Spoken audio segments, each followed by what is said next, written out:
अरे स्वामी हो पनिया भरा बाटी बिकोर अरे पनिया भरा बाटी बिकोर और है अरे आता नहीं हमार गाँव आता नहीं हरिया और है अरे का हम हरो मराया यो गरिया पनिया भरा बाटी बिकोर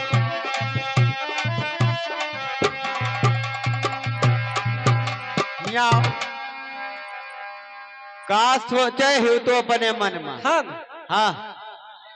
कि अनिल का हराए ले जावे असनाई है तो का बताए दियो के बनावा है गगरी घैलवा हाँ अब के भांजा है डोर अब के खोदावा कोमा बावली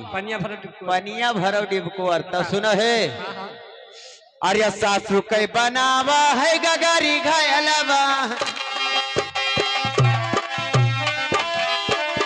हे सासू के बनावा है गगरी घैलवा ससुरु के भाजा है डोर हे रनिया ससुरु के भाजा है डोर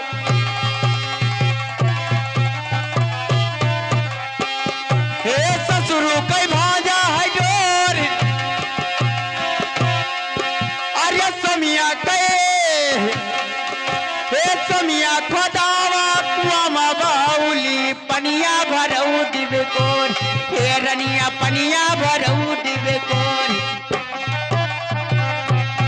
ए पनिया भरऊ दिबे कोर अब ऐसे ऐसे कहबै तू ही गलै के रहबै अच्छा हां तू का हो और तू का चुआड़ा पर देसवा ना जाबै कि पनिया भरऊ दिबे कोर रनिया रे पनिया भरऊ दिबे लड़कवा के बड़ी बहन आई गई अच्छा लड़कवा के नौछरमा हाँ हाँ 50 बार पुरस्कार करी है अच्छा लेकिन सोहर के फरमाइश से हाँ बिल्कुल सोहर का फरमाइश देते हुए चलेंगे लेकिन बहन का थोड़ा आशीर्वाद तो जरूर अरे जैसे कबाड़ है अरे गंगा जी कई पनिया अब वैसे ही कबाड़ है तोहरे भैरव जिंदगानिया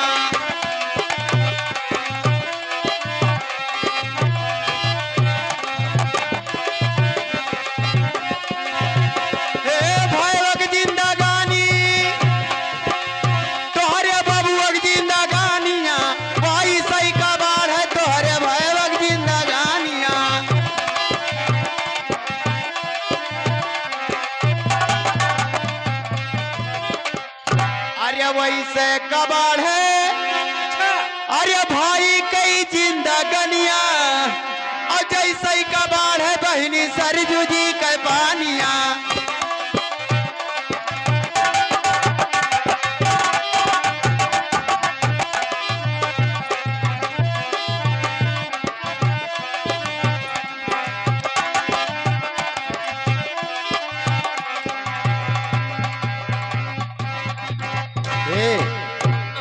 अब हमार मन कहत है कि तनी भर इनका सोहर के लाइन में लेके चले कवन में रहे मास्टर